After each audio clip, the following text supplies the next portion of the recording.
नमस्कार मित्रों, अतुलाइस एकेडमी के यूट्यूब चैनल पर आप सभी का फिर से बहुत बहुत स्वागत है। राजस्थान सीईटी 2024 का एग्ज़ाम सितंबर माह में आयोजित होने वाला है। तो इसी एग्ज़ाम से रिलेटेड जो है वो हमने एक नया इनिशिएटिव स्टार्ट किया है। दैनिक समसामयिकी करंट अफेयर्स के लिए हम लोग ये सीरीज़ लेकर आए हैं। इसमें आप लोगों को daily MCQ questions current affairs से रिलेटेड सॉल्व करवाए जाएंगे, जिसमें राजस्थान, भारत और अंतर्राष्ट्रीय स्तर के करंट अफेयर्स यहाँ पर आप लोगों के लिए लेकर आएंगे। एक दूसरी सीरीज जो है उसकी भी घोषणा हम जल्द ही करने वाले हैं। ये दैनिक समसामयिकी के लिए रहेगी और हमारी जो सेकंड सीरीज है वो हमारी जो है वो सामान्य अध्ययन के सब्जेक्ट्स के लिए रहेगी। कमेंट करके ज़रूर बताएं कि सबसे पहले आप कौन से सब्जेक्ट की जो है वो वीडियो यहाँ पर देखना चाहते हैं। करंट अफेयर्स वाली वीडियो के पहले प्रश्न के साथ हम इस वीडियो सीरीज की शुरुआत करते हैं। हमारा पहला प्रश्न क्या कहता है? हमारा पहला प्रश्न जो है, हाल ही में संयुक्त राष्ट्र द्वारा किस दिवस को विश्व फुटबॉल दिवस घोषित किया गया है? यानी जो हमारा संयुक्त राष्ट्र संघ है जिसमें 193 देश हैं, उन्होंने किसको जो है वो कौन से डे को विश्व फुटबॉल दिवस घोषित किया है? हम अब 4 विकल्प हैं, 21 अप्रैल, 18 मई, 25 जून, 25 मई। यहाँ पर अभी इसका उत्तर देना बहुत आसान है, 25 मई। लेकिन जब हम इसका एग्ज़ाम सितंबर में देंगे तब ज़रूर हमें थोड़ी सी मुश्किल होगी, क्योंकि तब तक और भी बहुत सारे दिवस जो हैं वो हमें याद करने के लिए दे दिए जाएंगे। तो हमें तब तक क्या करना है, डेली बेसिस पे हम कुछ लर्न करते रहेंगे, तो हमको एक साथ बहुत सारे करंट अफेयर्स को बल्क में याद करने की ज़रूरत नहीं पड़ेगी।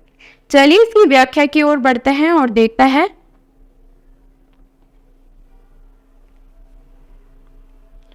तो ये जो संयुक्त राष्ट्र संघ है वो 193 देशों सदस्यों वाली महासभा जो है, इसने 7 मई 2024 में 25 मई को प्रतिवर्ष विश्व फुटबॉल दिवस के रूप में नामित करने का प्रस्ताव पारित किया है।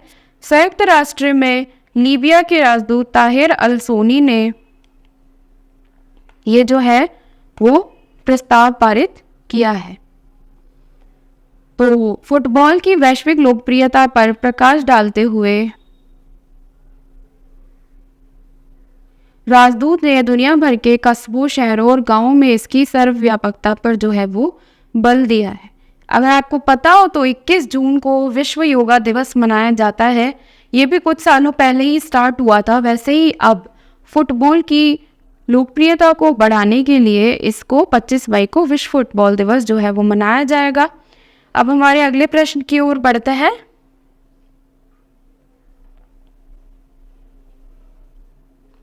हाल ही में पोषण ट्रैकर रिपोर्ट 2024 के अनुसार राजस्थान में न्यूनतम कुपोषित बच्चों वाला जिला कौन सा है? तो यहाँ पर हमें 3 कीवर्ड्स पे फोकस करना है। कोई भी प्रश्न जब हम सॉल्व करते हैं तो जल्दबाजी में हम गलत चीज़ें भी पढ़ लेते हैं। तो कोई सा भी प्रश्न हम जब पढ़ें तो उस पर अंडरलाइन जरूर करें, जैसे पोषण ट्रैकर रिपोर्ट 2024 पर, उसके अलावा राजस्थान, फिर न्यूनतम कुपोषित बच्चे। यानी यहाँ पर हमसे अधिकतम, सर्वोत्तम, सर्वाधिक नहीं पूछा है, न्यूनतम कुपोषण यानी जहाँ पर कुपोषण सबसे कम है, यानी पोषण सबसे ज़्यादा है। तो इस तरीके के कीवर्ड्स पर ज़रूर ध्यान दें। तो कौन सा जिला है? उदयपुर, जैसलमेर, दौसा, बांसवाड़ा। यहाँ पर मैं 4 विकल्प दिए, इसमें 3 जिले आपस में जो है वो मिलते जुलते हैं, जैसे उदयपुर, दौसा, बांसवाड़ा। ये हमारे थोड़े से जनजातीय इलाके आ जाते हैं। जैसलमेर एक अलग ही जिला है। तो यहाँ पर अगर हम गैस वर्क से भी देखें तो हमारा सही उत्तर जैसलमेर हो सकता है। जनजातीय जो जिले होते हैं वहाँ पर थोड़ी सी संसाधनों की कमी होती है। दौसा है, वहाँ पर भी मोस्टली जो है वो ऐसी ही जातियाँ जो हैं वो रिसाइड करती हैं, तो वहाँ पर भी थोड़ा सा पोषण का जो है ट्रैकर थोड़ा सा रिपोर्ट में कम आया है। तो यहाँ पर हमारा सही उत्तर कौन सा है? विकल्प बी। चलिए इसकी व्याख्या में देख लेते हैं। सबसे पहले पोषण ट्रैकर रिपोर्ट के बारे में जानते हैं। ये 2018 में जो है वो स्टार्ट की गई थी। महिला एवं बाल विकास विभाग द्वारा आंगनबाड़ी केंद्रों की निगरानी हेतु पोषण अभियान चलाया जा रहा है। तो ये किसने स्टार्ट किया? महिला एवं बाल विकास विभाग, वर्ष 2018। किसकी निगरानी के लिए आंगनबाड़ी केंद्रों की? आपने पढ़ा होगा ज़रूर, आंगनबाड़ी केंद्रों में पोषण से रिलेटेड सामग्री जो है वो बांटी जाती है छोटे बच्चों को और दूध पिलाने वाली माँओं को, गर्भवती महिलाओं को और किशोरियों को। लेकिन अभी यहाँ पर हमारा फोकस है बच्चे, तो बच्चों को मोस्टली स्वास्थ्य से रिलेटेड, पोषण से रिलेटेड चीज़ें क्यों दी जाती है? क्योंकि बच्चों के विकास जो साल होते हैं, वर्ष होते हैं, अगर उनमें उनको अच्छा पोषण ना मिले तो उनका विकास जो है वो रुक जाता है और हमारा एक तरीके से देखा जाए तो मानव संसाधन कमज़ोर बनता है, जो जिस पर हमारे भविष्य की नींव जो है वो टिकी हुई है। इसलिए पोषण एक बहुत ही बड़ा मुद्दा है। तो पोषण ट्रैकर रिपोर्ट 2024 के अनुसार राजस्थान में लगभग 2 लाख बच्चे कुपोषण के शिकार हैं। उसको काउंटर करने के लिए ये अभियान चलाया जा रहा है। कौन चला रहा है? तो ये भी एक बहुत इंपॉर्टेंट टॉपिक है, इस पे भी क्वेश्चन आ सकता है। तो सर्वाधिक कुपोषित जिलों वाले बच्चों वाले जिले कौन से हैं? उदयपुर, दौसा, बांसवाड़ा, तीनों हमारे विकल्पों में थे। न्यूनतम कुपोषण यानी सर्वाधिक कुपोषण कहाँ पर है? सर्वाधिक पोषण कहाँ पर है? जैसलमेर, कोटा और धौलपुर। चलिए हमारे प्रश्न नंबर 3 की ओर बढ़ते हैं।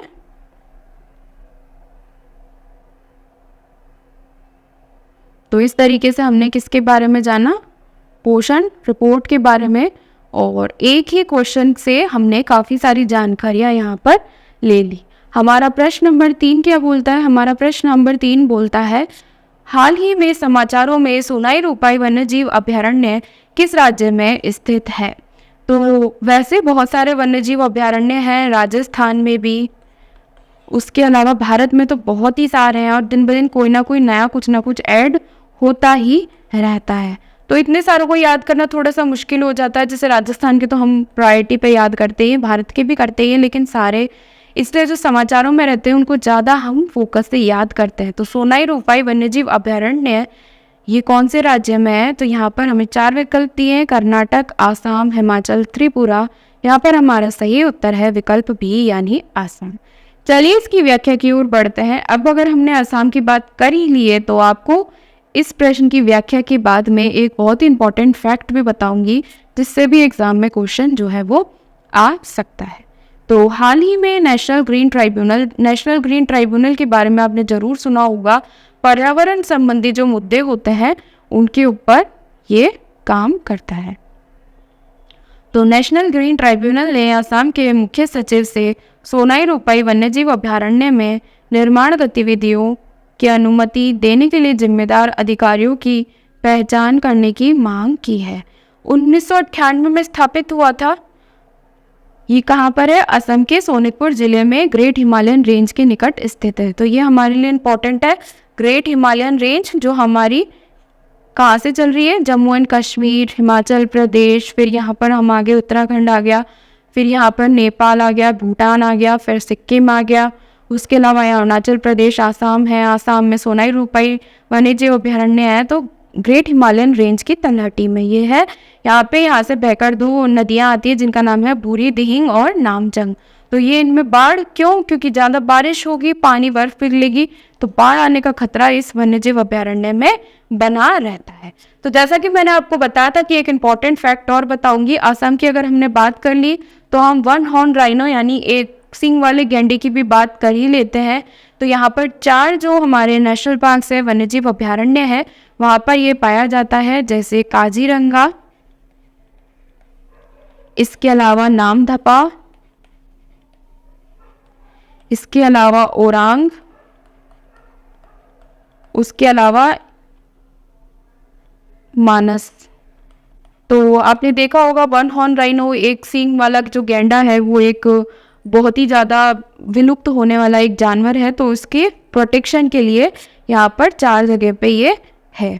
तो जैसे हमारे राजस्थान में रणथंभौर सरिस्का में टाइगर देखने आते हैं मुकंदरा हिल्स में, वैसे यहाँ पर लोग क्या देखने जाते हैं? एक सींग वाला गैंडा। तो इसकी पर्यावरण की दृष्टि से बहुत ही महत्वता है। चलिए हमारे अगले प्रश्न की ओर बढ़ते हैं। तो हमने इस प्रश्न के माध्यम से जाना कि हमारा जो ये नया सोनाई रूपाई वन्यजीव अभयारण्य है ये कहाँ पर है? असम के सोनितपुर जिले में ग्रेट हिमालयन रेंज के निकट स्थित है। इसकी जलवायु जरूर याद रखना, उपोष्ण कटिबंधीय है। उपोष्ण कटिबंधीय इसलिए भारी बारिश हमेशा यहाँ पर रहती है और बूढ़ी दिहिंग और नामचंद जैसी नदियों से बाढ़ आने का खतरा भी है जो यहाँ पे रहता है। नेशनल ग्रीन ट्राइब्यूनल क्या करता है, पर्यावरण संबंधी मुद्दों को सॉल्व करता है। हमारा प्रश्न नंबर 4 क्या कहता है, एनटीपीसी का राजस्थान में कोयला आधारित पहला प्लांट कहाँ स्थापित किया जाएगा। तो यहाँ पर आपको 3-4 चीज़ों के बारे में थोड़ा सा फोकस करना है, अंडरलाइन कर लीजिएगा। एनटीपीसी कोयला आधारित पहला प्लांट और राजस्थान में, तो ऐसा नहीं है कि राजस्थान में कोयला आधारित प्लांट नहीं है। आपने देखा होगा कि 3-4 जगह जैसे सूरतगढ़ है, कोटा है, बारा है, जहाँ पर ऑलरेडी है, लेकिन एनटीपीसी स्थापित करेगा राजस्थान में पहला प्लांट अपना, तो वो कहाँ पर करेगा ये हमसे पूछा है। 4 विकल्प दिए हैं, डूंगरपुर, जयपुर, जोधपुर, बारा। हमारा सही उत्तर यहाँ पर है विकल्प डी यानी बारा। बारा में छबड़ा नाम की एक जगह है जहाँ पर ऑलरेडी थर्मल पावर प्लांट है, तो वहाँ पर एक दूसरा पावर प्लांट जो है वो एनटीपीसी यानी नेशनल थर्मल पावर कॉरपोरेशन और राजस्थान सरकार मिलकर कोयला आधारित प्लांट लगाएगी। इस प्लांट की क्षमता 1600 मेगावाट होगी, 2 इकाइयाँ लगेंगी 800 मेगावाट की। इसका संचालन कौन करेगा, एनटीपीसी किसके साथ मिलकर बनाएगा, राजस्थान सरकार के साथ मिलकर, बट संचालन एनटीपीसी करेगा और ये राजस्थान में कोयला आधारित पहला संयंत्र होगा। चलिए हमारे 5वें और आखिरी प्रश्न की ओर बढ़ते हैं। हमने सारे भूगोल वगैरह के बारे में जानकारी ले ली, लेकिन एक साइंस एंड टेक हमारा विज्ञान एवं प्रौद्योगिकी में बीमारियां डिजीज़ के ऊपर भी एक टॉपिक है जिस पे क्वेश्चंस आते रहते हैं। तो हाल ही में जो बीमारियां या टेस्ट जो कुछ भी है जो न्यूज़ में रहता है वो ज़्यादा इम्पोर्टेंट हो जाता है। तो हाल ही में खबरों में देखा गया विडाल टेस्ट किस बीमारी से संबंधित है। तो हमने देखा था कोरोना के टाइम पे भी काफ़ी सारे टेस्ट हुए थे, बट वो टेस्ट जो है वो उसका कोई नाम नहीं था, विडाल टेस्ट तो बिल्कुल भी नहीं था। तो एक हमारा ऑप्शन यहाँ पे डिलीट हो गया। इसके बाद हम बाकी सारे ऑप्शंस पे थोड़ा सा विचार करें। यहाँ पर हमारा सही उत्तर है टाइफाइड, यानी टाइफाइड के लिए विडाल टेस्ट होता है। तो विडाल टेस्ट होता है तो इसमें खबरों में क्यों है, तो इसकी व्याख्या के थ्रू समझते हैं कि क्यों खबरों में है। सबसे पहले तो हम ये जान लेते हैं कि ये कौन से बैक्टीरिया से होता है, ये ज़रूर याद रख लेना। कई बार कारक पूछ लेते हैं कि कौन से बैक्टीरिया से, कौन से वायरस से कौन सी बीमारी होती है। तो यहाँ पर हमारे साल्मोनेला टाइफी नामक जो वायरस है उसकी वजह से टाइफाइड बुखार होता है। तो इसके निदान के लिए एक टेस्ट है जिसका नाम विडाल टेस्ट है। वो अशुद्धियों से ग्रस्त है, यानी इसमें बहुत सारे एरर्स आते हैं। यानी मैं टेस्टिंग करूँगी ब्लड लेके तो गलत बताता है, जिससे इस बीमारी के खिलाफ भारत की लड़ाई कठिन हो गई है। अब जब हम टेस्ट ही गलत आ रहा है तो हम उसको कैसे काउंटर करेंगे। टाइफाइड बिगड़ जाता है, बच्चों की डेथ हो जाती है, तो भारत की लड़ाई कठिन हो रही है, यानी भारत इसको काउंटर नहीं कर पा रहा है। टाइफाइड के लक्षण अन्य बीमारियों से मेल खाते हैं, इसलिए सटीक परीक्षण की आवश्यकता होती है। आपने देखा होगा, कई बार सुना होगा कि टाइफाइड बिगड़ गया। टाइफाइड बिगड़ना क्या होता है, टाइफाइड बिगड़ना यानी पहले 10-15 दिन तक तो पता ही नहीं चलता क्या हो रहा है, लगता है बुखार आ रहा है, कभी मलेरिया लगता है, कभी फ्लू लगता है। तो ये टेस्टिंग इसकी ठीक से नहीं हो पाती है, तो ये इसका परीक्षण भी ठीक से होना बहुत ज़रूरी है। क्यों, क्योंकि टाइफाइड में भी वही बुखार आना, थोड़ा झुरझुरी होना, मलेरिया जैसे लक्षण होते हैं।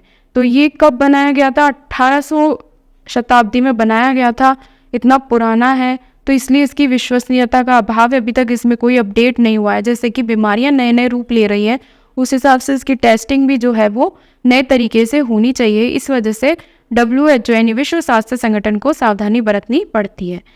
ये हमारे 5वें प्रश्न की व्याख्या यहाँ पर ख़त्म होती है। अगर आपको हमारी ये वीडियो पसंद आती है तो ज़रूर इसे लाइक करें। अपने जितने भी सहपाठी है हिंदी माध्यम के जो ये एग्ज़ाम देने वाले हैं, CET का एग्ज़ाम, RS का एग्ज़ाम जो देने वाले हैं, उनके साथ ये वीडियो ज़रूर शेयर करें, क्योंकि करंट अफेयर्स का जो रोल है वो हर एग्ज़ाम में बहुत बड़ा है। इसलिए ये करंट अफेयर्स की सीरीज़ हम आप लोगों के लिए लेकर आए हैं। चैनल को सब्सक्राइब करना और बेल आइकन को दबाना ना भूलें, ताकि नई नई वीडियोज़ आपके साथ में जो है वो शेयर होती रहें। अतुल IAS अकेडमी के साथ जुड़ने के लिए आप सभी का बहुत बहुत धन्यवाद।